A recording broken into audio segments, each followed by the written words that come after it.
Bueno, buenas tardes.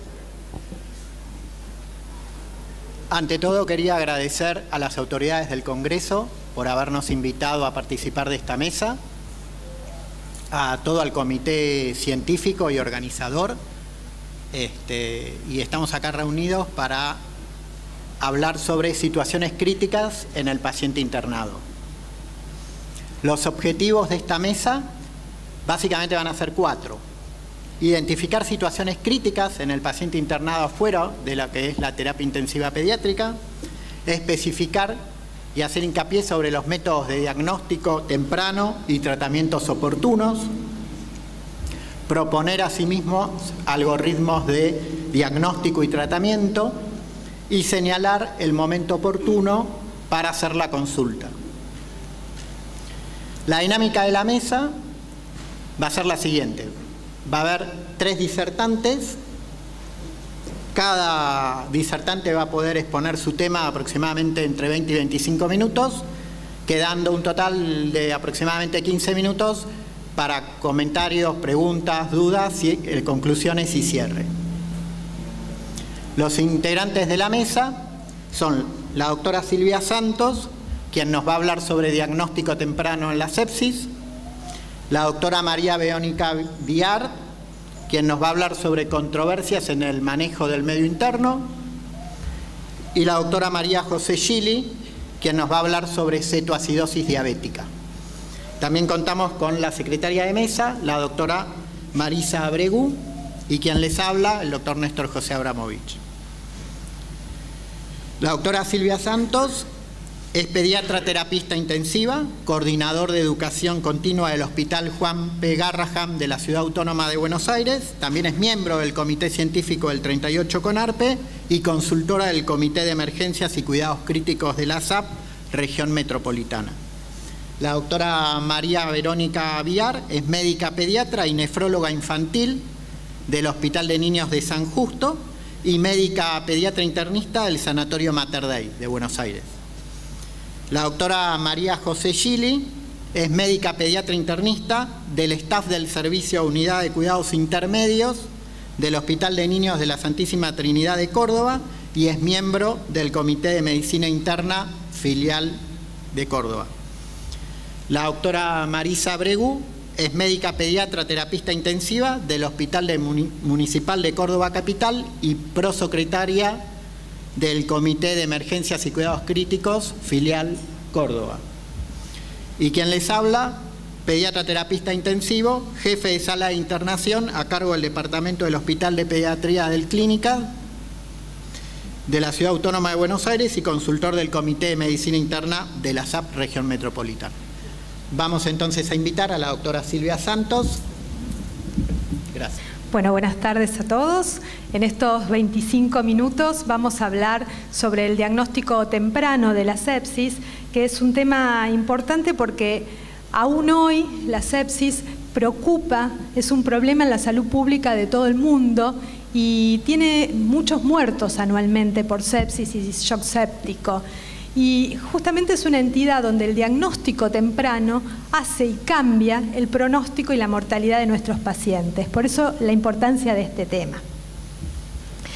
Para comenzar vamos a repasar un poquito las definiciones.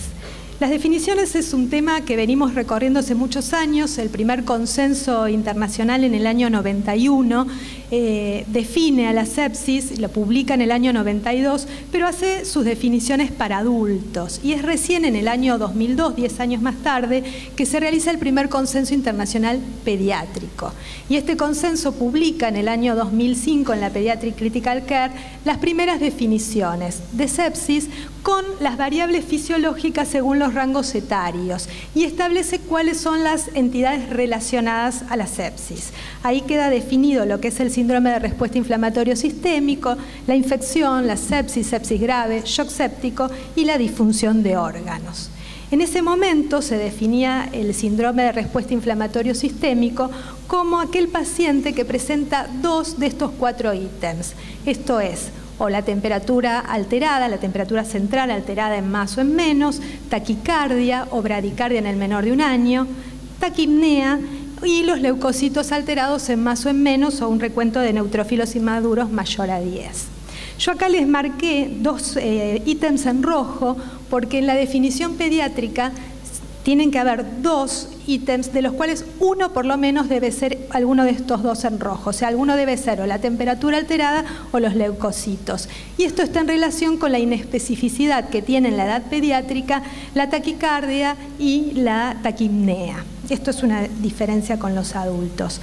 Establece los rangos, como les decía, los rangos fisiológicos según la edad. Establece la diferencia entre infección comprobada y sospechada. Comprobada, por supuesto, es aquella que tiene el rescate bacteriológico. Sospechada es aquella que tiene clínica significativa, una púrpura fulminans, un paciente con una radiografía con una condensación, pero que no tiene un rescate microbiológico. Y establece así que un paciente séptico es aquel paciente que tiene síndrome de respuesta inflamatoria y una infección probada o sospechada. A partir de este momento queda dejado de lado el concepto que alguno habrá escuchado años atrás, que era el de sospecha de sepsis. La entidad sospecha de sepsis queda dejada de lado porque lo que hablamos es de sospecha de infección y hablamos de sepsis. La otra entidad relacionada es la sepsis severa o sepsis grave. Esto se le agrega a todo paciente con sepsis que tiene o disfunción cardiovascular o distrés, definiendo el distrés por una PAFI menor de 200, o que tiene dos disfunciones de órganos distintas. Y también establece la definición de shock séptico como sepsis con disfunción cardiovascular. ¿A qué llamamos sepsis con disfunción cardiovascular? Es todo aquel paciente que, habiendo sido pasado 40 mililitros por kilo de líquidos en una hora, 40 o más, persiste hipotenso, siendo hipotensión la presión sistólica por debajo de los 2 desvíos estándares para la edad. O que tiene requerimientos de inotrópicos, ya sea DOPA mayor de 5 o cualquiera de los otros inotrópicos. O que tiene dos criterios de hipoperfusión de órganos, ya sea una acidosis metabólica, ácido láctico, oliguria, prolongación del relleno vascular o una diferencia de temperatura entre la central y la periférica de más de 3 grados. Define como disfunción respiratoria al paciente con una PAFI menor de 300, una CO2 alta de más de 65, FiO2 de más de 50 o la necesidad de ARM.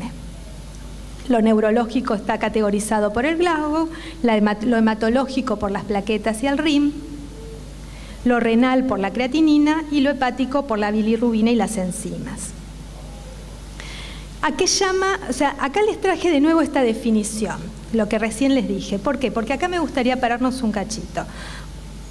¿Qué pasa cuando ustedes ven qué es el shock séptico? El shock séptico, en esta definición, se superpone con lo que es la sepsis severa. Ustedes ven que sepsis severa puede ser un paciente con sepsis y disfunción cardiovascular, coincide con shock séptico. ¿Qué pasa cuando defino que el distrés es menor de 200? Cuando yo les dije disfunción respiratoria, le dije menor de 300. Acá hay puntos que realmente complejizan el diagnóstico, o sea, la definición. Y esto es lo que estuvieron viendo a través de estos años y un nuevo consenso, el llamado sepsis 3, y los mismos autores dicen este se llama sepsis 3 porque seguramente haya un sepsis 4, un sepsis 5, porque las definiciones están todo el tiempo actualizándose y reviéndose. ¿Y qué vio esta gente? Son 19 investigadores de todo el mundo, cada uno con sus distintas especialidades. Vieron que había estas controversias que yo les decía, vieron que había términos como sepsis y sepsis severa que se denominaban indistintamente, que había términos redundantes como síndrome séptico, que había términos que eran estrechos como septicemia.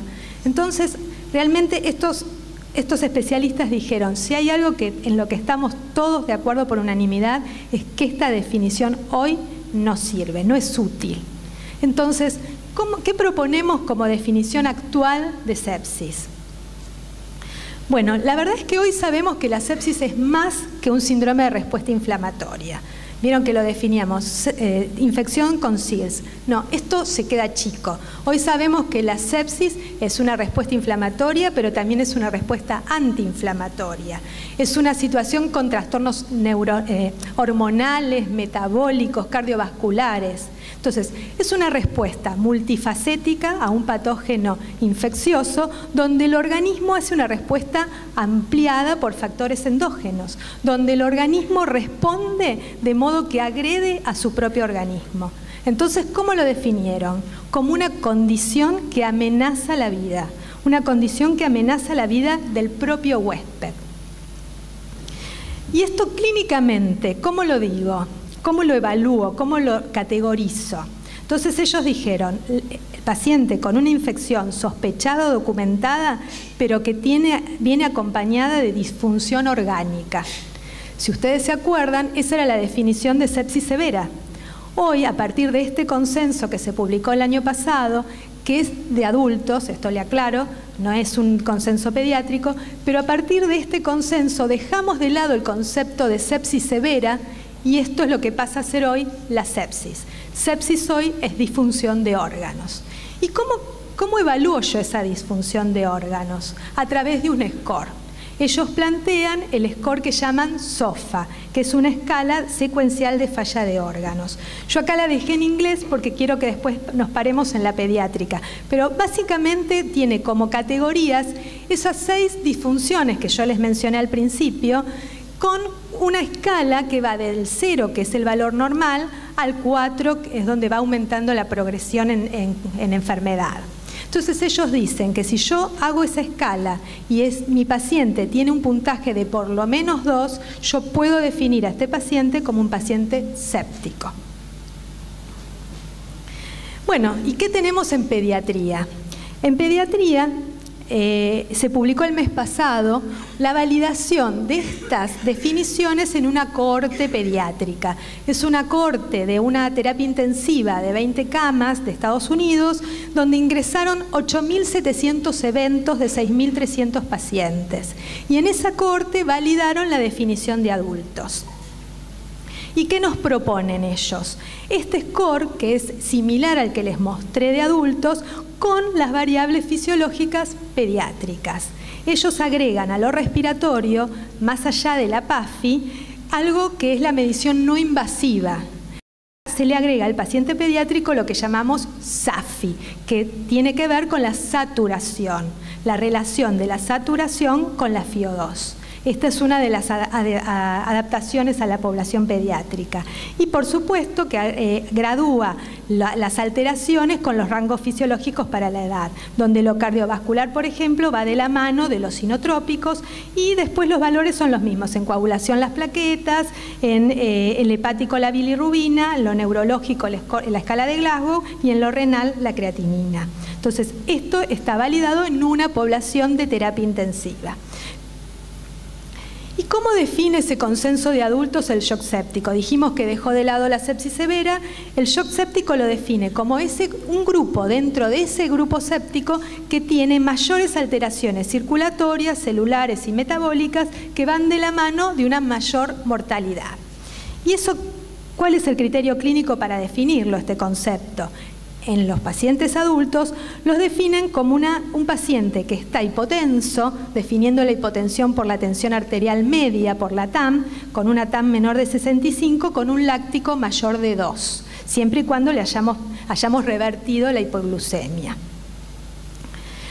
¿Qué pasa en pediatría? Vuelvo a este trabajo. Insisto que esto no es un consenso, esto es un trabajo que validó esto.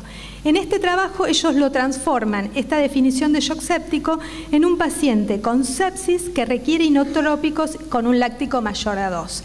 Fíjense que en la población pediátrica la definición de shock séptico no está dada por presión arterial. Y esto tiene que ver con que en el paciente pediátrico la tensión arterial se altera cuando ya la gravedad es mucho mayor.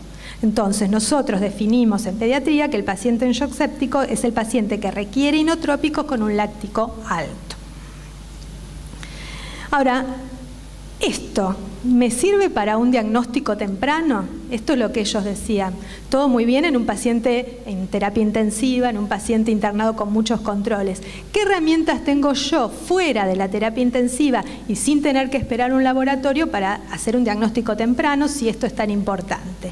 Ellos proponen una escala rápida que llaman Quick SOFA, donde hablan que todo paciente que por lo menos tiene 2 de estos 3 ítems, que son taquipnea, alteración de la conciencia y presión arterial sistólica menor de 100, ese paciente es un paciente de riesgo y ese paciente lo incorporo en mi algoritmo de tratamiento de la sepsis. Fíjense que acá eligen la presión sistólica, a diferencia de lo que les comenté en el diagnóstico anterior, porque ellos dicen que los pacientes en una sala de emergencia o en una sala de internación no tienen TAM. Eso es un registro que en general tenemos los terapistas. Entonces usan la tensión arterial sistólica. O sea, están pensando qué cosas tenemos disponibles rápidamente para hacer un diagnóstico temprano. Entonces, volvemos a la importancia del diagnóstico temprano. Quiero enfatizar que el pronóstico es tiempo sensible. Para eso ya en el 2003, Hahn con Carcillo nos demostraron que si yo demoro 1 hora en revertir el shock séptico por no infundirle los líquidos que necesita, por no infundir inotrópicos rápidamente, la mortalidad aumenta un 50%. Ya lo vimos desde hace mucho tiempo. Y con solamente implementar las guías PALS, y no estoy hablando de tratamientos de la terapia intensiva, sino tratamientos al alcance de cualquier pediatra, con solo implementar las guías PALS en forma temprana, puedo reducir la mortalidad de un 38 a un 8%. Entonces, ¿qué es lo último que tenemos los pediatras para plantarnos o para plantearnos qué hacer ante un paciente con sepsis? Y acá les traigo un consenso internacional que está publicado en junio de este año. ¿Qué trae de nuevo este consenso de lo que ya sabemos? Podemos decir que es una mirada diferente. ¿Por qué? ¿En qué sentido? En el sentido de que no alcanza con que nosotros individualmente implementemos distintos algoritmos de tratamiento. Necesitamos que nuestras instituciones establezcan algoritmos, establezcan patrones de tratamiento institucionales, porque eso es lo que nos garantiza mejor adherencia a las conductas. Esto es el nuevo cambio. Debemos planteárnoslo desde conceptos institucionales, desde algoritmos institucionales. Lo mismo en adultos. El último consenso de adultos, que también se publica este año, insiste en lo mismo. Necesitamos que las instituciones tengan programas de mejoramiento. No alcanza con las estrategias individuales. Bueno, y veamos de qué se trata esto. El consenso nos propone que establezcamos paquetes de medidas. Y divide en 3 los paquetes de medidas: paquetes de reconocimiento de la sepsis, paquetes de resucitación y estabilización y paquetes de desempeño. En el paquete de reconocimiento insiste en que tengamos herramientas de identificación, herramientas de triage rápido para reconocer el paciente séptico. Aclara que no hay ninguna que podamos decir es esta y no hay otra. Sí insiste en que la institución debe elegir una. Ellos mencionan la que implementa la Academia Americana de Pediatría.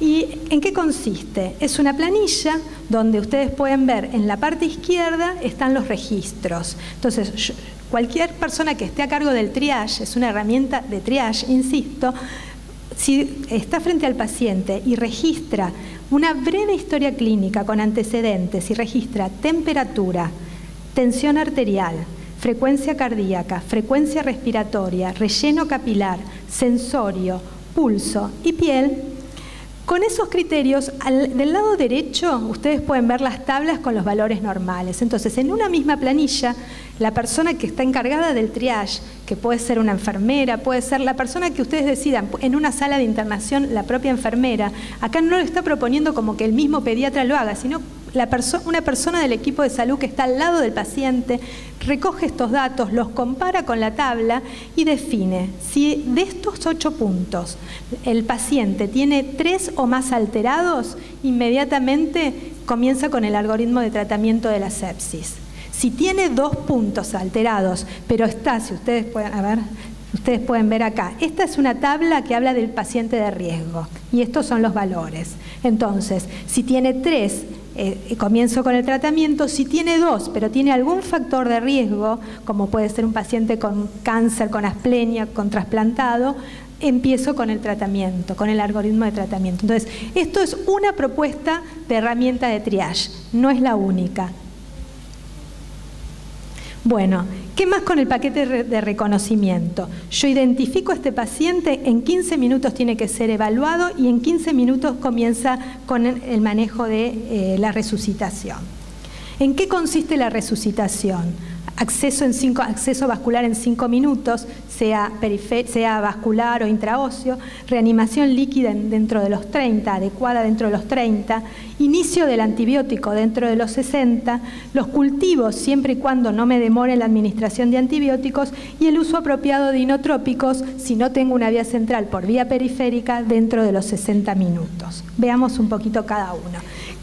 Objetivos de la primera hora: restaurar la ventilación, la oxigenación, la circulación valorada por la presión, por la perfusión y por la presión, y mantener la frecuencia cardíaca. ¿Cuáles son mis metas de tratamiento? Lograr un relleno capilar normal con pulsos normales, con extremidades calientes, con una diuresis normal, con un sensorio normal, con una tensión normal y con una glucemia y calcio normal. Estas son las metas clínicas.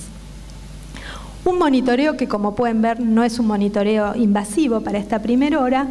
Y veamos un poquito esto del paquete de resucitación. En cuanto a accesos vasculares, nada nuevo les puedo decir. Insistimos en que en 5 minutos tiene que tener colocado un acceso, sea venoso o intraóseo. En cuanto a los líquidos, el énfasis está puesto. Si ustedes recuerdan, siempre hablábamos de volumen, volumen, volumen. Hoy decimos evaluamos, volumen, evaluamos, volumen. O sea, somos más prudentes en decir el volumen, pero no porque el paciente no lo necesite, sino porque requiere de mayor control clínico. Cada vez que yo le paso volumen a mi paciente, debo evaluar y descartar que no tenga rales, que no haya crecido el hígado. Ahí está el gran tema y el énfasis de esta nueva recomendación. Inicio de antibióticos dentro de los 60 minutos. Y acá les traigo un trabajo que publicó Scott Weiss, que estuvo con nosotros en la semana de los congresos, un intensivista, que analizó cuáles son las causas independientes de mortalidad en la sepsis, y él nos muestra cómo el tiempo en que yo administro el antibiótico va de la mano de la mortalidad está influenciada por el tiempo de administración del antibiótico. Si ustedes ven, si yo tengo un paciente que logré administrarle el antibiótico dentro de la primera hora, ese paciente tiene en este trabajo una mortalidad del 8.3. Si yo me demoro supero las 3 horas, esa mortalidad va a un 21%. Entonces, mucho énfasis en la administración rápida del antibiótico dentro de los 60 minutos. Cultivos de sangre. La recomendación dice cultivo de sangre si no se demora la administración de antibióticos. Yo me preguntaba qué sería no demorarse, a qué llama no demorarse. La recomendación no lo especifica, entonces por eso les traigo lo que dice la de adultos. La de adultos aclara que no demorarse implica poder pasarle el antibiótico antes de los 45 minutos. Si yo, para obtener un cultivo, me voy a demorar más de 45 minutos para pasarle el antibiótico, no lo cultivo y lo medico. Si yo lo puedo cultivar en esos 45 minutos, perfecto. Cultivo antes y después paso el antibiótico. También en la de adultos habla de cuántos cultivos y recomienda que por lo menos tiene que haber 2 hemocultivos y tener presente que si nuestro paciente tiene un catéter intravascular implantable o semi-implantable de más de 48 horas, si yo no tengo claro el foco, debo cultivar a través del catéter. Y esto que les traje, que es un trabajo viejo porque es del 2007, pero me pareció importante recalcar, es cuando cultivo, tener presente la importancia de los mililitros de sangre, porque a veces no lo tomamos en cuenta. Y este trabajo mostró cómo si yo tomo la muestra en volumen adecuado, realmente el rescate es muy distinto a las dosis pequeñas. Este trabajo lo que lograron es duplicar más del doble de rescate a partir de poner el énfasis en los mililitros de las botellitas de cultivos, de hemocultivos. Bueno, y por último, el uso apropiado de inotrópicos por vía periférica. ¿Esto qué significa? Ya en el 2003, Han y Carcillo nos dijeron que si no teníamos vía central podíamos pasar el inotrópico por una vía periférica, que lo importante era no demorar la infusión de inotrópicos si el paciente los necesitaba. Ya en el 2007, la recomendación dice que el gran cambio de esta recomendación es la recomendación de pasar inotrópicos por vía periférica. O sea, si no tengo vía central, empezar con la vía periférica, ¿sí? Les traje este trabajo, que es un trabajo de Ventura que hizo en una terapia intensiva en Brasil en el 2015, que es un trabajo doble ciego, dos grupos con dopamina unos y con adrenalina otros, y él logró demostrar en este trabajo que la infusión de adrenalina versus dopamina mejora la sobrevida. El pasarle dopamina aumentó la mortalidad más de 6 veces en relación a la adrenalina. Así que podemos decir que la recomendación es sobre la adrenalina a dosis bajas y no dopamina, cuando tenemos disponible. Bueno, el paquete de estabilización no ha cambiado y lo que les decía, el énfasis en las medidas de evaluación de nuestras conductas. Debemos tener evaluación de cuál es la adherencia de nuestra institución a los algoritmos, porque en eso va el pronóstico de nuestros pacientes. Acá les dejo, esto es de libre acceso, es el algoritmo, estuvimos viendo esta primera parte, que es toda la evaluación inicial hasta el momento. Un segundito, ¿tengo más? Bueno, entonces, como conclusión, quisiera que de esta charla se lleven la importancia del diagnóstico temprano, que el diagnóstico temprano no depende de la complejidad de la institución, sino depende de un personal de salud que acompañe y que controle a nuestros pacientes. No necesitamos una terapia intensiva para cambiar el pronóstico de nuestros pacientes con sepsis, que el tratamiento lo puede hacer cualquier pediatra en cualquier institución y que nosotros como equipo de salud somos responsables de que nuestras instituciones establezcan patrones de tratamiento, establezcan algoritmos de diagnóstico y tratamiento de los pacientes con shock séptico. Muchas gracias. Bueno, buenas tardes, gracias por estar acá a esta altura del Congreso. Bueno, la idea es hablar de controversias del medio interno y es un tema que es largo, es difícil elegir, así que elegí lo que me pareció más frecuente en la sala de internación y vamos a hablar de cuándo corregir con bicarbonato una acidosis metabólica, cómo pararnos frente a la hiponatremia y el uso de líquidos isotónicos, ¿sí? Bueno, para empezar, acidosis metabólica, ¿cuándo corregir con bicarbonato? Antes de seguir, si nosotros nos enfrentamos con un estado ácido base como es este, ¿sí? ¿Qué le pasa al paciente? ¿Tiene algún trastorno del ácido base? Y uno simplemente mira y puede decir, no, no le pasa nada. Sin embargo, este paciente puede ser un paciente que está en muerte cerebral esperando al INCUCAI. Por eso a veces los números están bien, ¿sí? Y el paciente está muerto. Entonces, nunca se analiza un estado ácido base sin tener en cuenta el estado del paciente, el iono con cloro, y en general seguimos, lo lógico es seguir la integración diagnóstica, ¿no? No es lo mismo en el interrogatorio un paciente que uno sepa, no sé, que tiene una diabetes o una metabolopatía, en el examen físico si está deshidratado, ver después el laboratorio y la coherencia interna y la respuesta compensadora. Por ejemplo, en el caso de que estamos hablando, una acidosis metabólica, nosotros sabemos que por cada punto que va a bajar el bicarbonato, la CO2 va a bajar 1,25. Entonces nosotros vamos a esperar esa reacción. Si un paciente de pronto tiene una diarrea y uno ve que la CO2 esperada es mayor, significa que tiene una acidosis respiratoria agregada. Si la CO2 es menor, va a tener una alcalosis respiratoria agregada. Entonces, en ese caso tenemos que volver al paciente y preguntarnos por qué este paciente que tiene una diarrea además le está pasando esto, qué es lo que tiene. Entonces, siempre volver a los datos clínicos y tratar de interpretar esto. Y recién después llegamos al mecanismo de equilibrio iónico, ¿sí? Y a la integración clínica. Con respecto a esto, al mecanismo iónico, tenemos que hacer el cálculo del anión restante. Como ustedes saben, nosotros estamos electroneutros. Todo lo positivo y lo negativo está equilibrado. El catión más importante, por supuesto, es el sodio, y dentro de los aniones tenemos al cloro, que es el 75% del sodio. Vuelvo a repetir, el cloro es el 75% del sodio que tenemos en ese momento. No es normal ni 104 ni 102, es el 75% de la natremia que tenemos en ese momento. Como cargas negativas tenemos el bicarbonato y después tenemos el anión restante, que normalmente lo calculamos por diferencia, ¿no? Restamos sodio menos lo negativo y nos da ese anión restante. Pero esa cuenta la hacemos así, no porque no sabemos qué hay adentro del anión restante, sino por una cuestión de que es más simple, ¿no? El valor normal, por supuesto, es 12 más menos 4, y dentro del anión restante tenemos ácidos inorgánicos como sulfatos y fosfatos, cetoácidos como por ejemplo el láctico, y sobre todo las proteínas, ¿sí? Ahora bien, frente a la acidosis metabólica, ¿por qué podemos tener acidosis metabólicas? Por dos mecanismos: o ganamos ácidos o perdemos bicarbonato. Si ganamos ácidos, esos ácidos van a ir a parar al anión restante y lo van a aumentar. ¿Y el bicarbonato por qué va a bajar? ¿Porque se va del cuerpo? No, el bicarbonato va a bajar porque va a ir a titular ese aumento del anión restante. Si el trastorno es simple, vamos a ver que lo mismo que aumentó de anión restante va a ser lo que bajó de bicarbonato. Pero lo importante es que el cloro ahí se va a mantener normal, o sea, va a ser el 75% del sodio. Bien, ¿por qué podemos ganar ácidos? Por ejemplo, por un tóxico, ¿no? Ahora bien, si nosotros perdemos bicarbonato, ¿sí? El bicarbonato se va del cuerpo, el anión restante se mantiene normal, pero tenemos que mantener la electroneutralidad.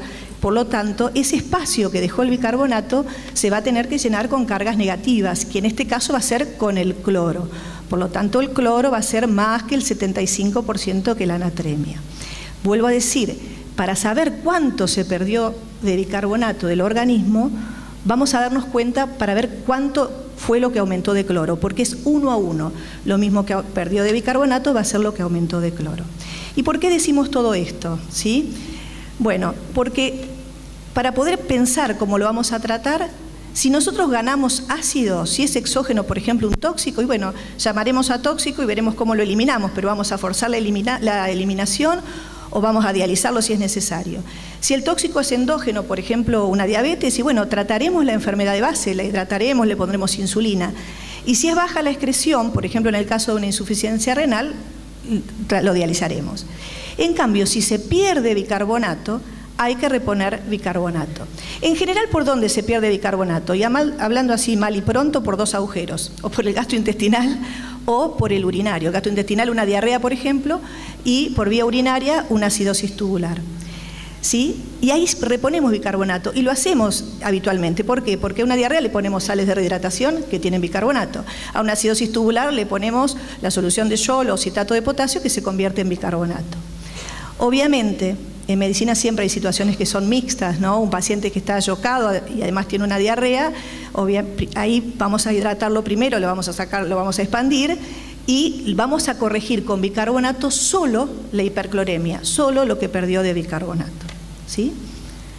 Bien, entonces la respuesta a quién tratamos con bicarbonato en la acidosis metabólica es a la acidosis metabólica hiperclorémica. Eso es lo que nos tiene que salir del alma, digamos, cuando uno contesta a quién corregimos. Pero obviamente después tenemos en medicina siempre todas las excepciones. Por ejemplo, si yo tengo una acidosis metabólica por anión GAP aumentado, que tiene valores de riesgo con un pH menor de 7,10, un bicarbonato menor de 10, y no se puede metabolizar. Por ejemplo, un trastorno del metabolismo que uno no pueda sacárselo del cuerpo, ¿no es cierto?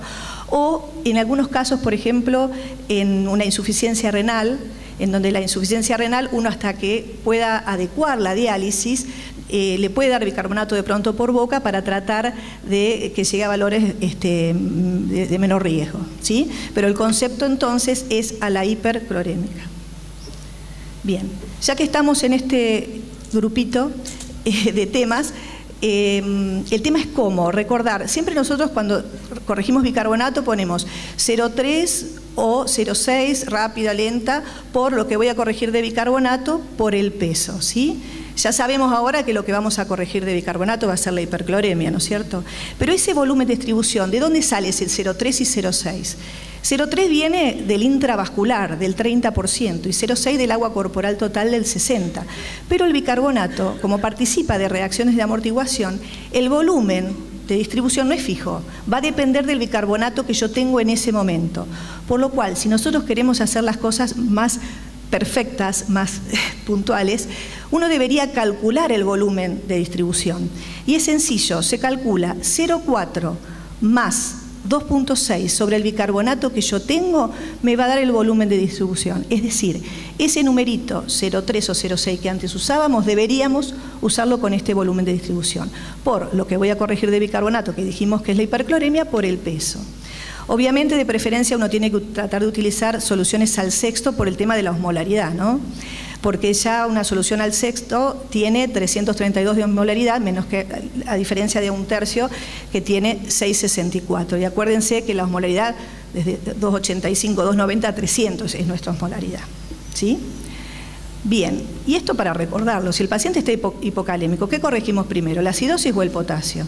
Y desde luego que vamos a corregir siempre primero el potasio, porque el potasio, cuando hay, cuando hay acidosis, salió, pero cuando vamos a corregir, ¿sí? Y estamos en, el paciente le colocamos bicarbonato, el potasio va a ingresar a la célula para poder dejar salir el protón, ¿sí? Por lo tanto, cuando hay acidemia, y tenemos que corregir, que es lo que está en amarillo, ¿no es cierto?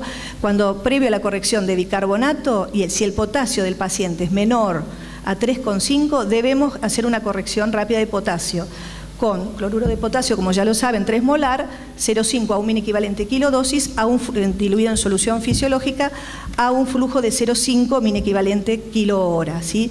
Siempre primero corregir el potasio. Lo que pongo acá del potasio vía oral se refiere, lo pongo más que nada para recordar que el potasio oral tiene una excelente absorción, es bárbaro, pero cuando nosotros estamos en acidemia y menos de 3,5 deberíamos usar el endovenoso. Y lo aclaro, esto de acá del oral, de la buena absorción, porque en otras situaciones es importante recordarles que si nosotros estamos en alcalosis, tenemos que tratar de usar cloruro de potasio, ¿sí? Mientras que si estamos con tendencia a la acidosis, trataremos de usar el gluconato de potasio, el jabón, ¿sí? Bien. Recordemos entonces que cuando pasamos potasio por vía periférica, usamos de 40 a 60 mini-equivalentes por litro por el riesgo de la flebitis, pero por vía central podemos usar 320 y algunos dicen 150 por el riesgo de las arritmias cardíacas, ¿no? Recuerden entonces, en presencia de acidemia e hipocalemia grave, primero hipocalemia. En el caso que además tengamos hipocalcemia sintomática e hipocalemia, siempre primero la hipocalemia. Y si el potasio no nos sube por algo, recordar siempre que la hipomagnesemia puede llegar a ser la causa, ¿sí? Bien, entonces, frente a lo que hablamos de acidosis, recordemos entonces a quién corregir con bicarbonato y tener en cuenta lo de potasio. Y ahora venimos con el tema de ¿qué hay del sodio?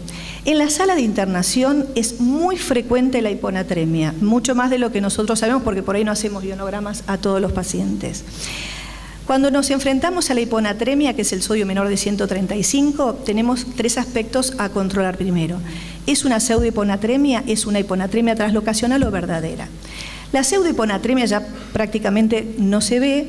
Es cuando se utiliza como método de diagnóstico la fotometría de llama. Ahora la mayoría de los lugares, los bioquímicos utilizan el ion selectivo, pero en el caso de los que tienen fotometría de llama, cuando hay pacientes que tienen un aumento de los triglicéridos, por ejemplo un síndrome nefrótico, nos daba falsamente un sodio bajo. Desgraciadamente para nosotros ya, al no ser así, no le podemos echar la culpa.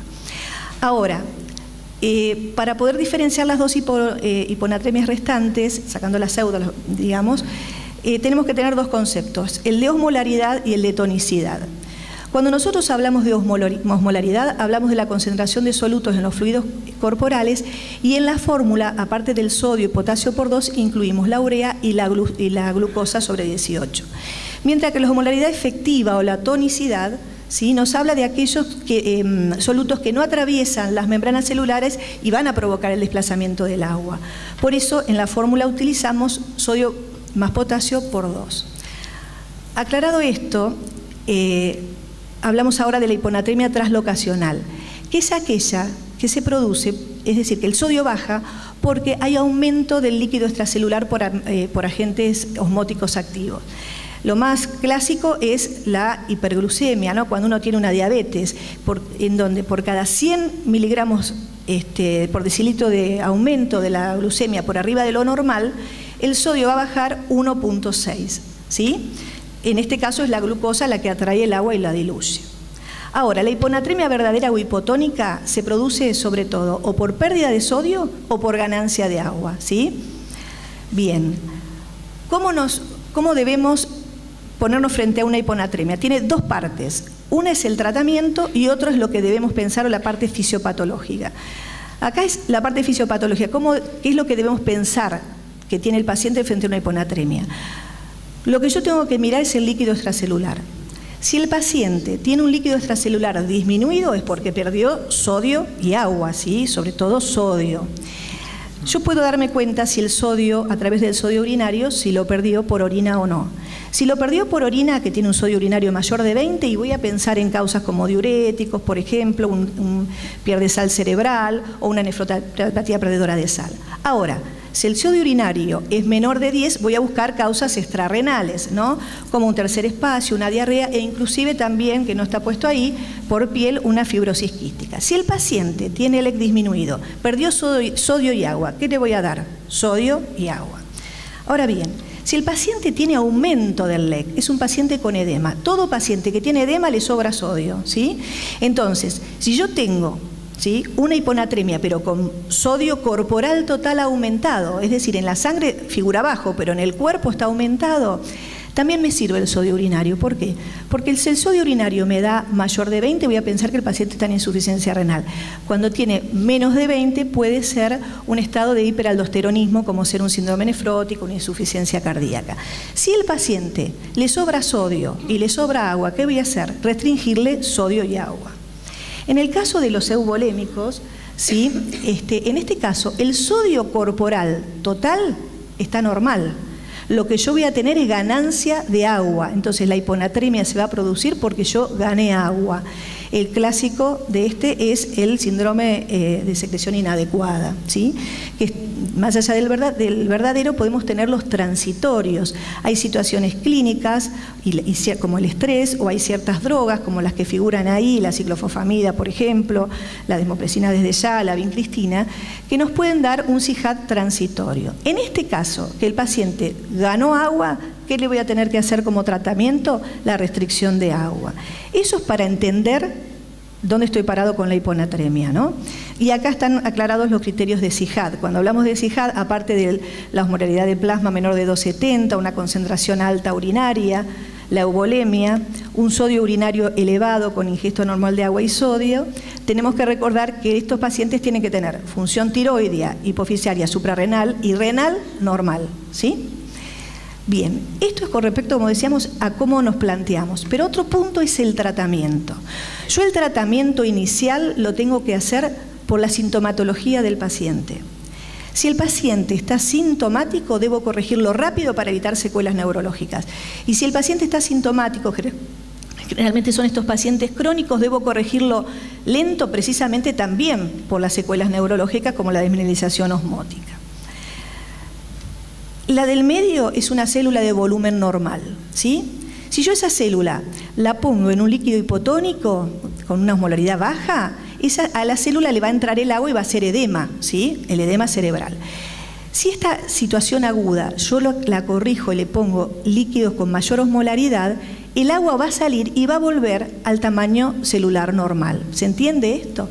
Ahora, si yo esa misma célula la dejo con esos líquidos hipotónicos, ¿sí?, y esa célula que está con edemas va a tratar de defenderse. La forma en que se defiende la célula es largando los osmoles y diógenos, ¿sí? Entonces va a alargar esos osmoles para volver al volumen normal, pero va a volver al volumen normal con menos osmoles y diógenos adentro, por lo cual si yo la someto después a un líquido con mayor osmolaridad, va a quedar así como esto, toda chicharrada, y es la desmineralización osmótica.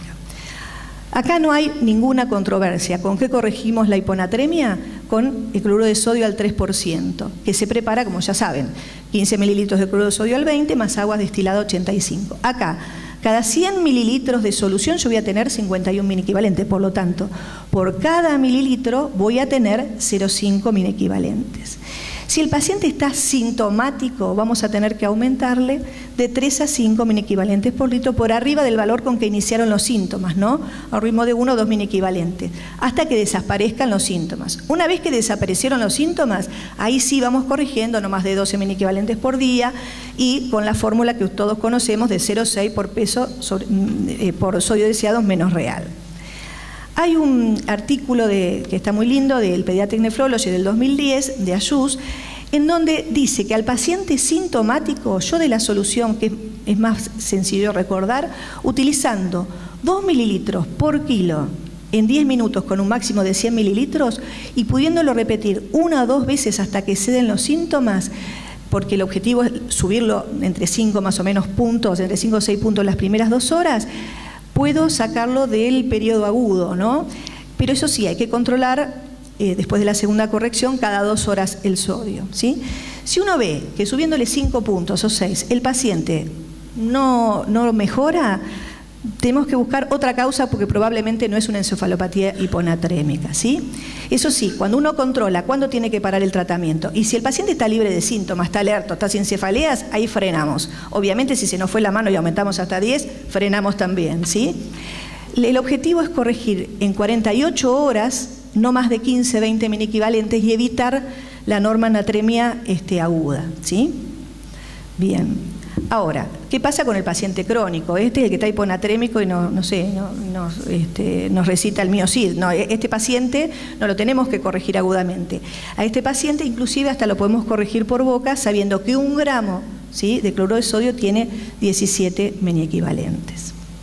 Ahora, nosotros dijimos, corregimos agudamente, lo sacamos del agudo, lo sacamos de la encefalopatía. Pero después, a todos no corregimos igual. No es lo mismo que el chico estuviera deshidratado que el paciente sea un CIHAD donde yo tengo que hacer una restricción de volumen. Ahora, ¿cómo restringimos a estos pacientes? Y le ponemos un poco menos. ¿Un poco menos cuánto? Esto existe, debemos sacar una cuenta de cuánto. Esto se hace sacando el agua corporal presente, que ¿qué es? Lo que tiene el paciente ahora que está hiponatrémico, ¿sí?, que le está sobrando, menos el agua corporal del paciente normal, que es el 60% del peso, ¿sí? Eso nos va a dar la cantidad que tenemos que restringir. Esto, para sacar el agua total presente, es esta fórmula que está acá, que es más fácil con este ejemplo. El sodio deseado por el agua corporal total del paciente, el 60% del peso, digamos, sobre el sodio real, nos va a dar el agua corporal total presente, ¿sí? Si a eso le restamos el agua corporal del paciente, que sería el 60% de su peso, nos va a decir cuánto tenemos que sacarle de líquidos para llegar al sodio deseado. ¿Sí? ¿Se entiende? Bien. Ahora pensemos, ¿qué pasa? Nosotros habíamos dicho que el estímulo para la secreción de ADH, ¿sí?, el CIHAD transitorio, estaba dado por un montón de situaciones clínicas frecuentes. Por ejemplo, vómitos, náuseas, dolor abdominal, cirugía abdominal, anestesia, estrés. Son situaciones que los pacientes internados muy frecuentemente presentan, ¿sí? ¿Y qué pasa? ¿Qué líquidos usamos nosotros habitualmente con los pacientes? Y usamos líquidos basados en este estudio de Holiday del año 1957, en donde es un trabajo excelente, que no hay muchos trabajos como este, pero está hecho en chicos sanos, ¿sí?, en donde las necesidades basales calculadas en pacientes sanos se calculaba un 40-50% de sodio, 20-25 por litros de potasio.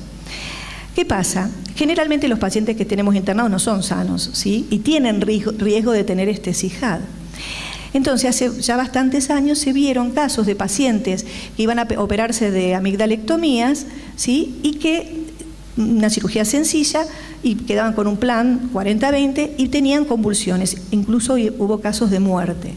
A raíz de eso surgió esto de la posibilidad de que los chicos tengan este CIHAD transitorio, la necesidad de usar líquidos isotónicos. Y ahí se armaron dos grupos, gente que decía que había que usar líquidos isotónicos y otros que decían que si bien había que usar líquidos con un poco más de sodio, por ahí restringirlos un poco más, ¿sí?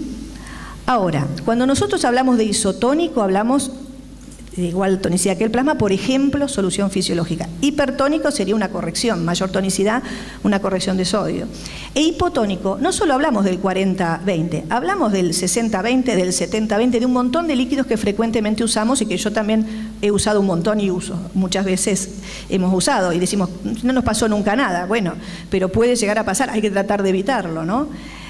Y entonces, para poder entender esto de no ofrecerle agua no comprometida al paciente, ¿sí?, sobre todo aquel que nosotros sabemos que va a tener este riesgo, tengamos en cuenta, acá este gráfico está muy bueno porque muestra, ¿sí?, agua libre le ofrecemos con diferentes soluciones.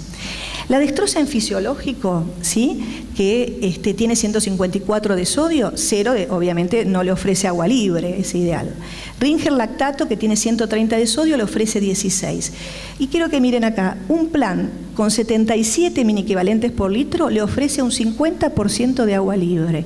Bueno, obviamente con un plan a 60-61 y como la dextrosa obviamente no se puede usar libre, que es 100% de agua libre.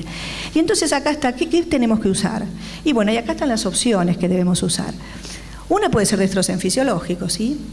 Otra podría ser un plan con dextrosa con 120 de sodio y 20 de potasio. ¿Por qué? Porque nosotros calculamos la tonicidad de este modo. 120 más 20 son 140, por 2, 280. Entonces llegamos a una tonicidad parecida a la del plasma. O 110-30, ¿sí?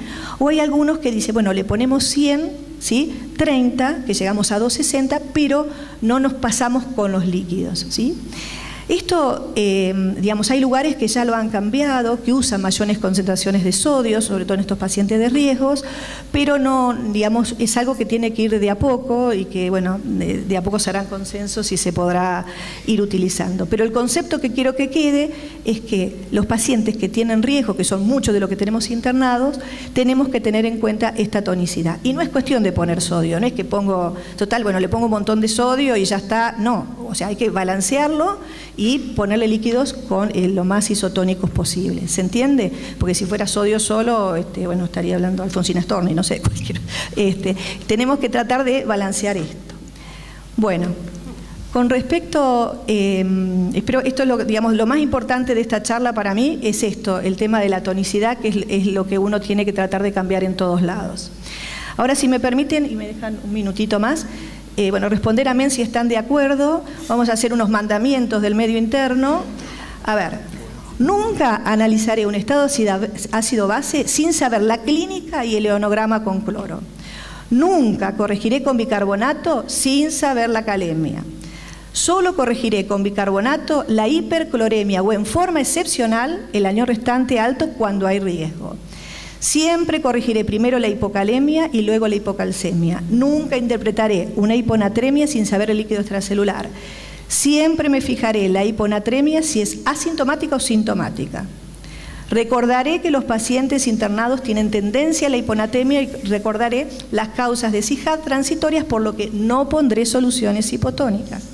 Realizaré balance estricto en todo paciente con venoclisis. Cuando indicaré una hidratación endovenosa, siempre estaré atento como cuando indico una droga, porque en realidad es una droga, una medicación, una hidratación endovenosa. Tendré pilas en la calculadora o carga en el celular para realizar todas las cuentas necesarias en la guardia. Amén. Amén. Buenas tardes a todos. Quiero agradecer a la organización del Congreso por habernos invitado a participar. Realmente es un gusto participar de esta mesa. Me toca hablar de cetoacidosis diabética. Es bastante extenso este tema, al igual que los otros dos. Al principio voy a ir medio maratónicamente para poder detenerme en lo que es diagnóstico y tratamiento, que es realmente lo que quiero hacer hincapié. Vamos a definir la cetoacidosis diabética como un estado metabólico agudo y grave que surge en el paciente diabético tipo 1, que es lo más frecuente que se da en pediatría, pero también en la diabetes tipo 2. Es un estado catabólico amenazador para la vida.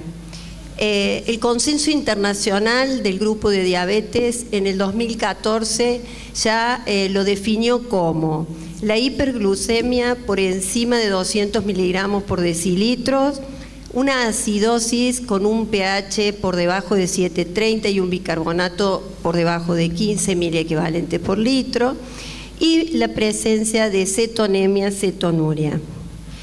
¿Cuál es la etiología de este síndrome? Es el déficit de insulina, ya sea absoluto, como ocurre por ejemplo en un diabético que debuta, o bien relativo en situaciones de estrés, como puede ser de causa infecciosa o traumática. En cuanto a la etiopatogenia, que es bastante complejo, voy a sintetizarlo diciendo que ese déficit de insulina a nivel del hígado provoca una disminución en la utilización. Allí ocurre hiperglucemia. El hígado pone en marcha una serie de mecanismos que son la gluconeogénesis y la glucogenólisis para aumentar la producción nuevamente de glucosa. Y esto provoca la hiperglucemia. A su vez, en el tejido adiposo hay lipólisis, se liberan ácidos grasos. Esos ácidos grasos circulan y van al hígado a formar los cuerpos cetónicos. Por otro lado, este aumento de la glucemia que se provoca por encima de 180 miligramos por decilitros va a provocar en el paciente a nivel renal una diuresis osmótica con pérdida de agua, de electrolitos, de calorías. Si el paciente pierde agua y electrolitos, voy a tener un estado de deshidratación persistente. Esta deshidratación genera un estrés fisiológico y se van a aumentar la producción de las hormonas contrarreguladoras como son el cortisol, las catecolaminas, el glucagón, la hormona de crecimiento. Y estas hormonas contrarreguladoras van a ir al hígado también a aumentar la gluconeogénesis, la glucogenólisis, y también van a provocar lipólisis y cetogénesis. Por otro lado, dijimos que también hay pérdida de caloría. Eso ocurre al inicio del proceso de cetoacidosis. Después, si se sostiene la cetoacidosis, ya esta pérdida de calorías con polifagia ya no existe. Sí se da una pérdida de peso. Entonces, tenemos por todos estos mecanismos un paciente con una deshidratación que tiene acidosis y una hiperosmolaridad progresiva.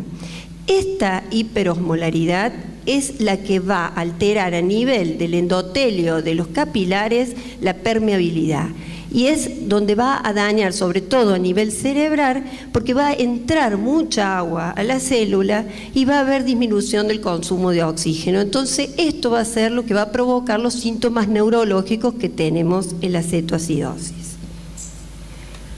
¿Cuál es la clínica que presenta un paciente con cetoacidosis? Bueno, es un paciente muy sintomático. Por un lado tenemos un paciente con malestar general, con astenia, está decaído. Si es un lactante, probablemente esté inquieto, molesto. Va a presentar, si es un niño mayor y si es un adolescente, manifiesta poliuria y con polifagia. Y como dijimos en un principio, polidipsia, perdón, por ese aumento de las pérdidas urinarias. Y polifagia en un principio. Si a todo esto se suman náuseas, vómitos y dolor abdominal, voy a estar en una situación de tener que hacer un diagnóstico diferencial con alguna patología del aparato gastrointestinal, como es una diarrea, una gastroenteritis, o bien una apendicitis aguda.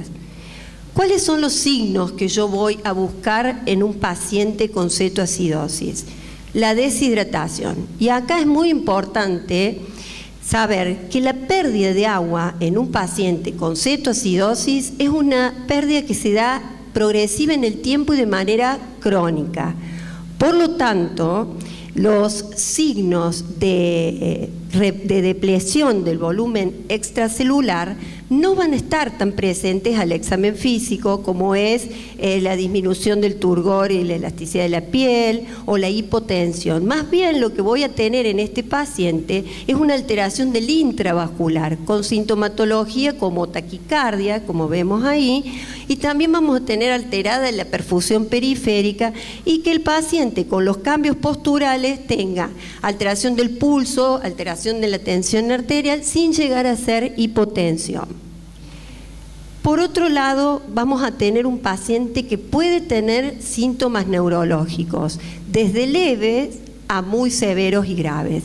Leves, el paciente tiene cefalea, está irritable el lactante o está somnoliento, puede tener algún grado de confusión o obnubilación, pero también puede llegar al coma. Y esto es muy importante que lo recuerden, porque vamos a hacer el diagnóstico de una complicación más grave que tiene, la complicación más grave que tiene la cetoacidosis, que es el edema cerebral. El paciente tiene una respiración anormal, está hiperventilando, tiene una respiración de Kussmaul, está taquipneico, compensando esa acidosis metabólica que le ha generado todos los cambios metabólicos. Y exhala un aliento frutal, cetónico, porque exhala cetonas, ¿sí? Seguimos, entonces los diagnósticos diferenciales vamos a hacerlo, como ya dijimos, con trastornos gastrointestinales como la gastroenteritis, también una apendicitis, con alteraciones del aparato respiratorio como una neumonía, una bronquiolitis, con infecciones del sistema nervioso central, sobre todo las encefalitis que dan estas alteraciones del sensorio, y también, por ejemplo, en nuestro medio, y lo puse ahí, el escorpionismo, que hay tanto acá, y que las alteraciones del laboratorio dan hiperglucemia y acidosis metabólica, entre otros diagnósticos diferenciales. Y acá es importante detenerse. El laboratorio. Bueno, de la definición de cetoacidosis se desprende que el laboratorio junto con la clínica me van a hacer el pilar diagnóstico. Vamos a tener la hiperglucemia por encima de 200 miligramos por decilitros, como ya dije, el estado ácido base con el pH menor de 7,30 y el VICA menor de 15, y vamos a buscar glucosuria y cetonuria. Pero en la actualidad, lo que hay que buscar y lo que recomiendan todos los protocolos es la cetonemia. Nosotros para la cetonuria, ¿qué usamos? Las tiras reactivas en orina, que detectan el acetoacetato y las cetonas.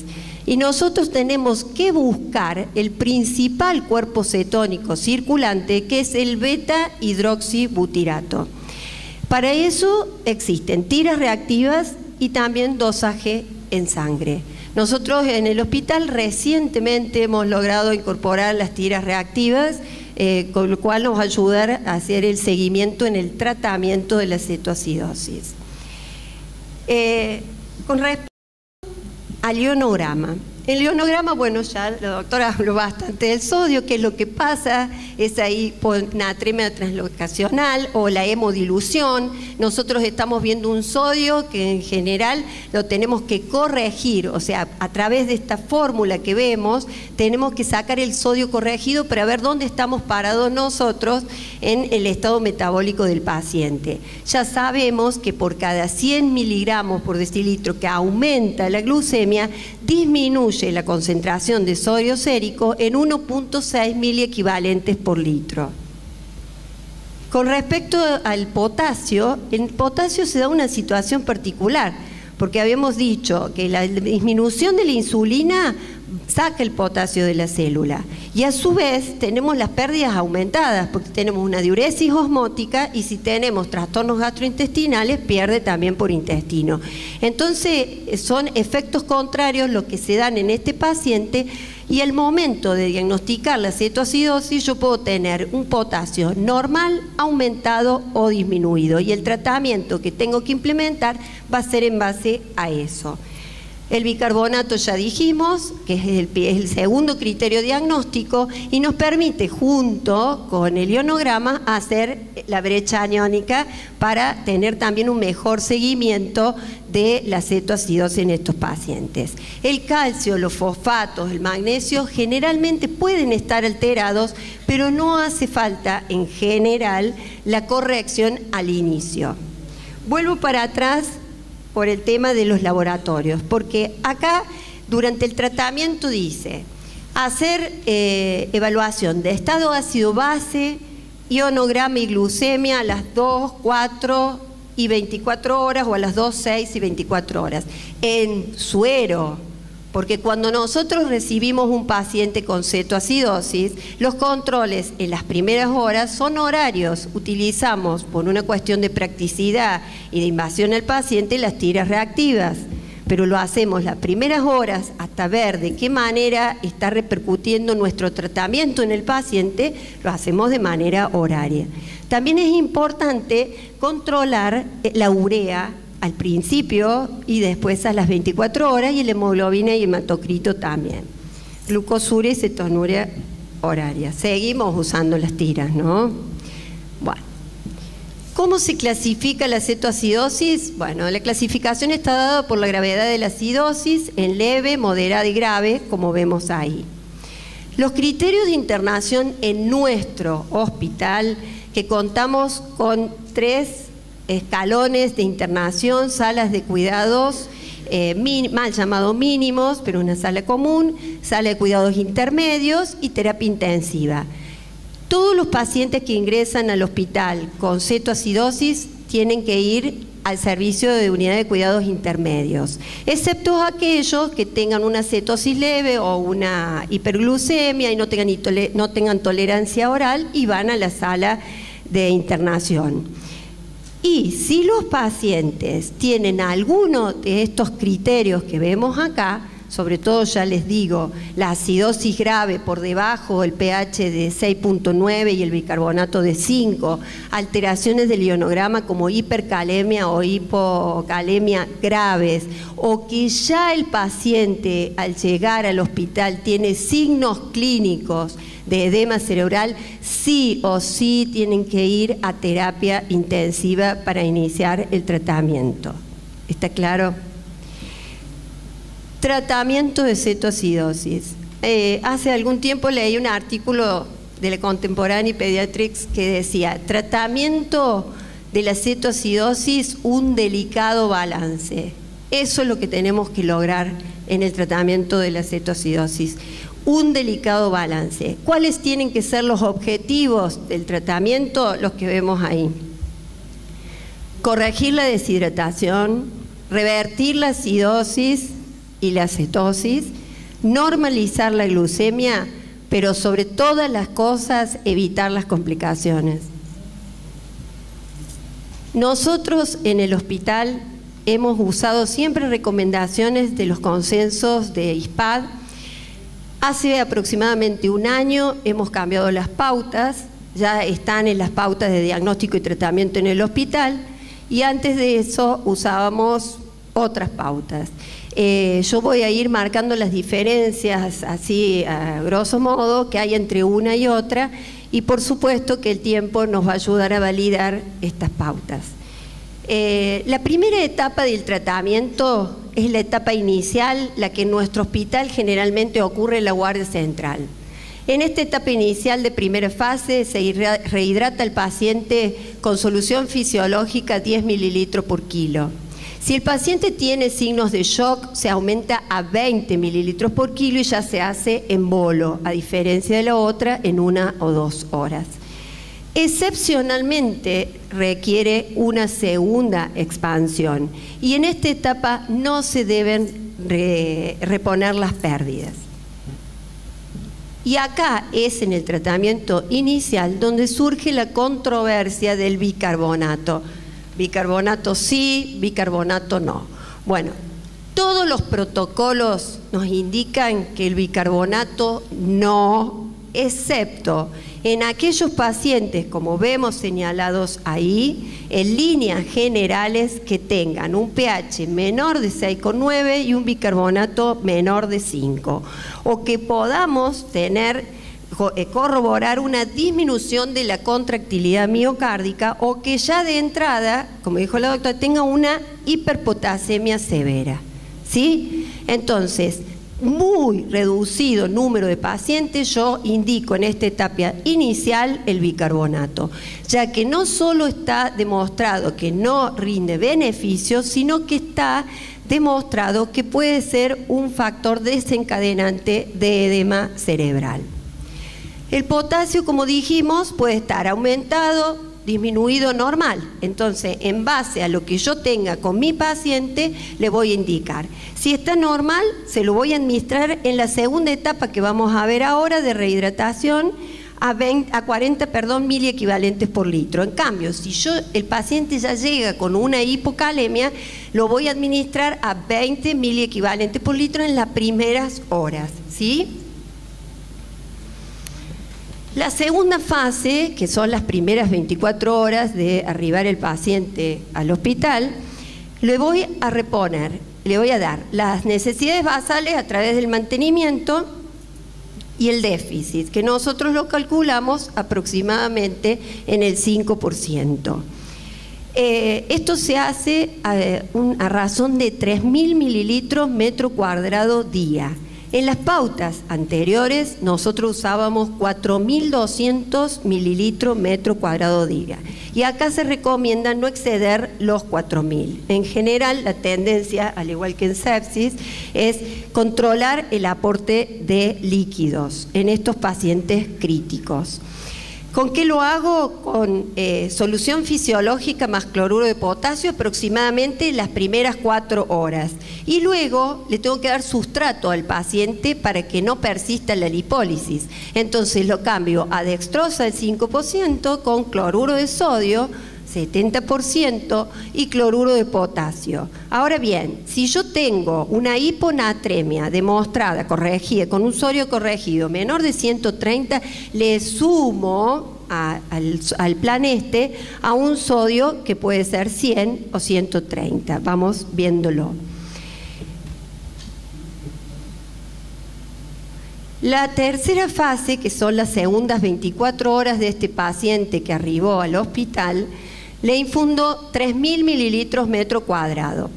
Y generalmente acá se reparte 2/3 vía oral, 1/3 endovenoso. Pero la mayoría de las veces nos ocurre que el primer día se cumple a la noche. Entonces invertimos esta relación y también tiene que estar supeditada la tolerancia del paciente.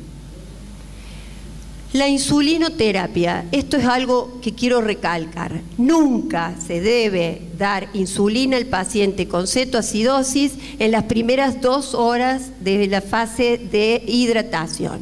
Nos pasa muchas veces que los pacientes son derivados con un resultado de una hiperglucemia, se le pone un acceso venoso, pero automáticamente se le indica una dosis de insulina. No, bajo ningún punto de vista, porque la hipopotasemia se puede acentuar y le puede dar arritmia, asistolia, y es un paciente que puede entrar en estado grave gracias a una indicación que nosotros realizamos.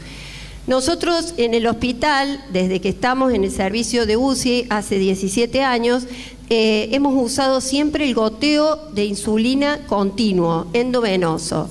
Se puede usar la insulina subcutánea o intramuscular, pero está demostrado que la absorción es errática. Nos ha dado muy buenos resultados utilizar el goteo de insulina, porque tenemos una enfermería bastante experimentada y ojalá que siga siendo así.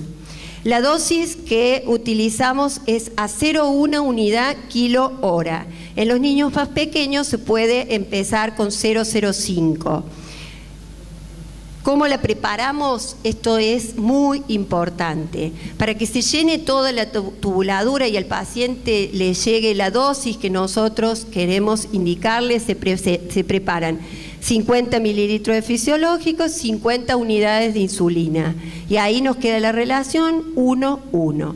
Debo cambiar esta infusión cada 3 o 4 horas porque se inactiva. El descenso que yo espero es 10% por hora. Si el mismo no se produce, puedo aumentar el goteo a 0,15, 0,2. Y si a pesar de que la disminución de la glucemia es satisfactoria, pero persiste la acidosis, me está indicando que debo aumentar el sustrato y aumento el flujo de glucosa a 5 miligramos kilo minuto. ¿Cuáles son los criterios para que yo deje de hacerle controles horarios al paciente y pase a controlarlo cada 4 horas? Que el paciente esté estable, que el pH haya subido por encima de 730, el bicarbonato por encima de 15 y que la glucemia haya descendido a menos de 250. Acá vemos las dosis de acuerdo a la glucemia, las correcciones que indicamos, y ya los controles se pueden espaciar hacia el segundo y tercer día, y si es un debut diabético le voy a indicar la NPH a las dosis que dice ahí, 0,3 a 0,5 unidades por kilo, 2/3 antes del desayuno, 1/3 antes de la cena, y si no, al paciente le voy a indicar la misma dosis que tenía previo a esta descompensación. ¿Cuáles son las complicaciones de la cetoacidosis? Bueno, las más frecuentes son las que podemos provocar con el tratamiento, hipoglucemia, hipocalemia, pero la más grave, y es la que me voy a detener, es el edema cerebral. El edema cerebral, su frecuencia oscila entre 0,3 al 1%, pero tiene una morbimortalidad altísima para el paciente diabético. Es la principal causa de muerte. La fisiopatogenia, ya hablamos, además del edema vasogénico, es alteración de la permeabilidad endotelial, que se llena la célula de agua. Y lo importante, que el paciente puede llegar a la guardia ya con signos de edema, y entonces decíamos que ese paciente va a la terapia intensiva. Ahora, ¿qué pasa si el edema cerebral se instala durante el tratamiento? Que así ocurre, porque sucede entre las 4 y 12 horas de tratamiento. Por eso, todas las pautas y protocolos están muy bien establecidas, siempre y cuando los médicos internistas estemos reevaluando al paciente de manera permanente y constante. ¿Sí? ¿Cuáles son los factores de riesgo para desarrollar edema cerebral? Ya está descrito que los pacientes menores de 5 años, aquellos que se presentan con una hipocapnia severa de menor de 18 al ingreso, urea y creatininas aumentadas, que tenga un pH por debajo de 6,9, que sea un debut diabético, o que aquellos, miren, están en los factores de riesgo, que hayan sido tratados con bicarbonato, que se le haya puesto la insulina o que hayan recibido grandes cantidades de líquido en las primeras horas. Todo eso aumenta el riesgo de desarrollar edema cerebral. Hay criterios diagnósticos. Tenemos que usar la escala de Glasgow, ¿sí? Y allí vamos a encontrar en el examen del paciente la respuesta motora o verbal alterada. Puede tener posturas de descerebración o de corticación. El paciente puede presentar parálisis de algunos pares craneanos y va a tener una respiración totalmente anormal, apnéustica, la de Cheyne-Stokes, ¿sí? Para eso se dividieron los criterios en menores y mayores. Los menores, donde encontramos un paciente pequeño de menor de 5 años, vómitos, cefalea, letargia, somnolencia y una tensión arterial diastólica por encima de 90. Los mayores hablan del sensorio alterado, que es fluctuante el nivel de conciencia, cuando hay disminución de la frecuencia cardíaca en más de 20 latidos sin que obedezca esto a una corrección de la volemia o que el paciente esté dormido, y una inapropiada incontinencia para la edad. Y ya sabemos que con un criterio diagnóstico y 2 criterios mayores, o bien un mayor y 2 menores, tenemos una sensibilidad diagnóstica del 92%, con solo 4% de falsos positivos. Entonces, este paciente inmediatamente debe ser tratado por edema cerebral. En nuestro hospital lo hace la terapia intensiva, pero quiero recalcar en este punto que no tenemos que esperar ningún método complementario para iniciar el tratamiento con mannitol o cloruro de sodio hipertónico. Tenemos que implementarlo cuando tenemos clínica de edema cerebral, ¿sí? La resonancia o la tomografía la podemos diferir y lo vamos a hacer cuando el paciente lo permita para descartar otras causas, como puede ser una trombosis, una hemorragia. Voy a presentar humildemente la experiencia en nuestro servicio en estos 17 años. Cerramos los números en julio de este año. Tuvimos sobre un total de 21.011 pacientes que ingresaron a nuestro servicio. Ingresaron por cetoacidosis diabética 382 pacientes, 212 niñas y 170 varones, con un promedio de edad de 11 años. El más chico tenía 1 mes y 10 días y el más grande 19 años. Los diagnósticos fueron debut diabético 147, no debut 235. ¿Cómo fue la evolución de estos pacientes? Favorable en 378, con secuelas 2 y fallecidos 2. Y el promedio de permanencia en nuestro servicio fue 2.5 días. Para concluir, es importante recalcar, como dice ahí la diapositiva, que en todo niño que acude a la guardia, hiperventilado, sin una causa respiratoria evidente, y sobre todo si tiene algún grado de deshidratación y o afectación del estado de conciencia, se recomienda determinar la glucemia y los cuerpos cetónicos en sangre y o en orina mediante las tiras reactivas. Si el resultado de estos apoya el diagnóstico de cetoacidosis, se debe instaurar el tratamiento en forma inmediata. Muchas gracias.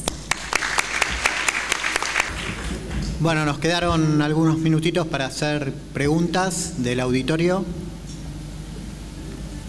¿Alguno quiere preguntar algo? Sí. Hola. Quería hacer una pregunta sobre el manejo de los pacientes con cetoacidosis, si ustedes utilizaban la metodología de 2 bags para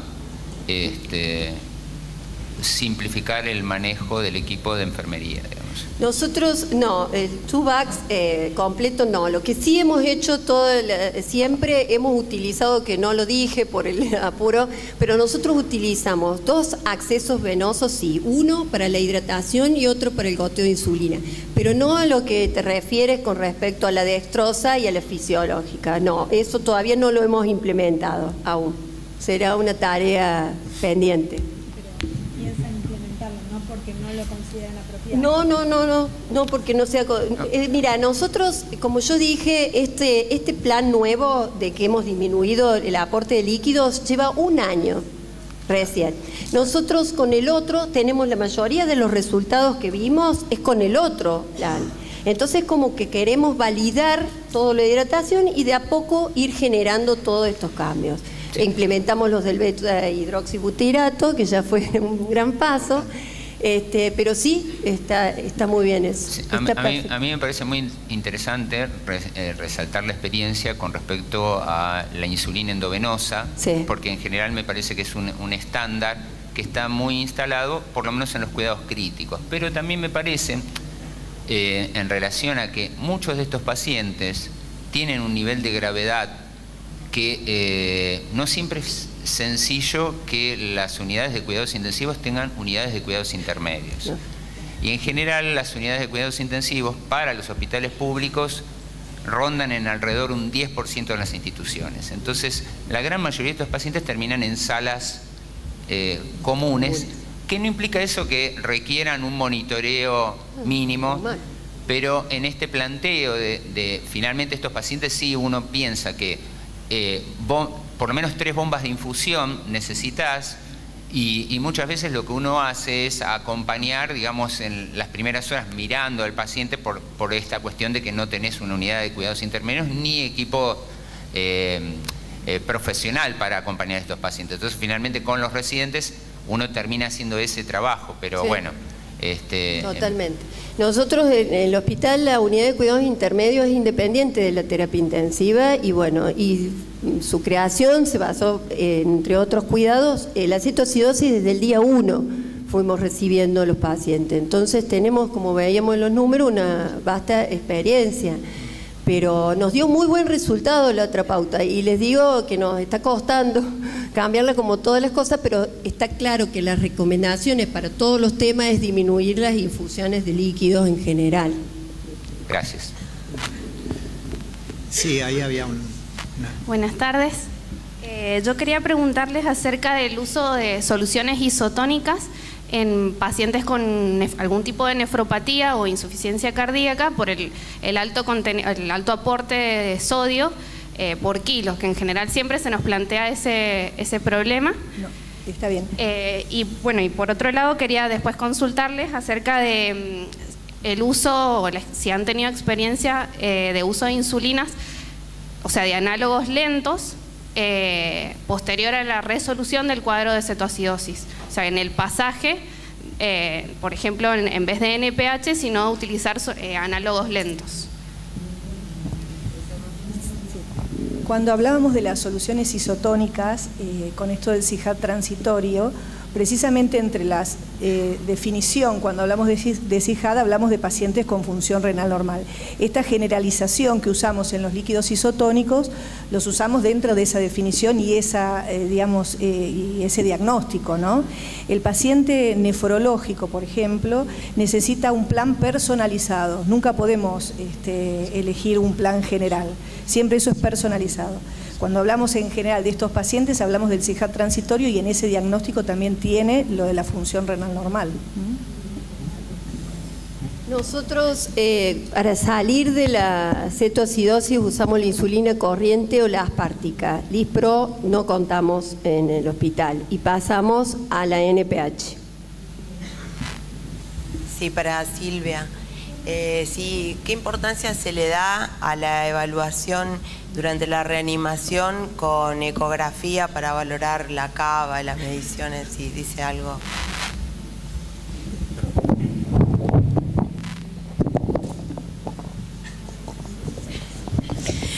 Mira, me parece que la evaluación, el punto, el énfasis está en lo clínico.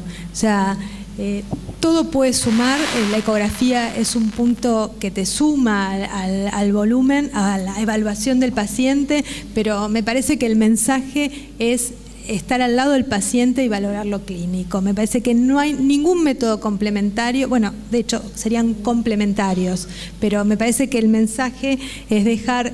Vos fíjate cómo todos estamos diciendo esto de la evaluación y el volumen, cómo lo estamos... O sea, uno con unos años que va viendo cómo vamos cambiando el volumen en cada uno de nuestras exposiciones de los temas que tratamos, y ahora es evaluar clínicamente al paciente. Creo que todo el resto es complementario, pero lo importante, el consenso que yo les presenté es un consenso de la Sociedad de Cuidados Críticos y sigue poniendo el énfasis en el pediatra o en la persona que está al lado del paciente, mirando al paciente, no hay otro énfasis. Sí. No, iba a hacer un comentario. Yo me llamo Hernán Romo, estoy del Hospital Garrahan. Bueno, bien la pregunta de la doctora, y por ahí quería aclarar también que en realidad nosotros no adherimos todavía a la suba del estándar a soluciones isotónicas, porque en realidad ya nuestras guías de hace varios años imponen el plan a medida a cada paciente por los riesgos que tiene usar soluciones estándar. La verdad que la primera línea de fuego, llamémoslo, son la gente en formación. El primer plan que pone debería ser muy bien pensado, y nosotros, por lo menos en nuestro centro, tenemos una altísima tasa de pacientes con cardiopatías, hepatopatías, trasplantados hepáticos cirróticos, renales, hipoalbuminémicos, una lista muy larga de pacientes que son, se ven perjudicados por uso de soluciones estándar con alto contenido de sodio.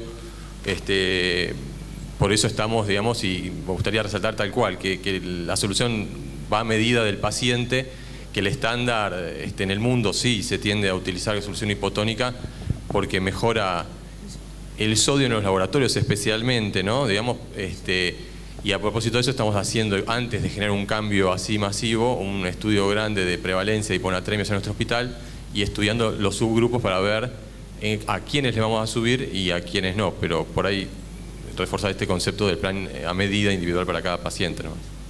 Sí, me parece perfecto. El plan a medida es lógico. Lo que hablamos, por supuesto, en pacientes que tienen cierta patología. Estamos hablando de estos pacientes que tienen estas condiciones que hablamos de riesgo de CIJAD. Tener en cuenta la tonicidad, que igual, no vamos a hablar personalmente de cada caso ahora, pero que igual la tenés que tener en cuenta de algún modo en el resto de las patologías que también vemos. La tonicidad la tenés que tener en cuenta igual. Lo que sí, el plan es a medida, y no a medida en cuanto a la cantidad de líquido y todo, y no estándar. Yo sé que en el Garrahan usan todo, tienen muchos planes o tenían muchas opciones así estándar, pero hay que tener en cuenta la tonicidad igual, ¿sí? Eso no sé si queda claro. Bueno, como para terminar la sesión, agradecer tanto a los disertantes como al auditorio presente, y ya que cada uno en su presentación dio las conclusiones y no hay más preguntas, simplemente cerrar diciendo que para el médico pediatra, el internista sobre todo, el mejor tratamiento, independientemente de las patologías que se trataron en situaciones críticas del paciente internado, es el tratamiento enzimático, o sea, el que está encima del paciente. Nada más. Muchas gracias.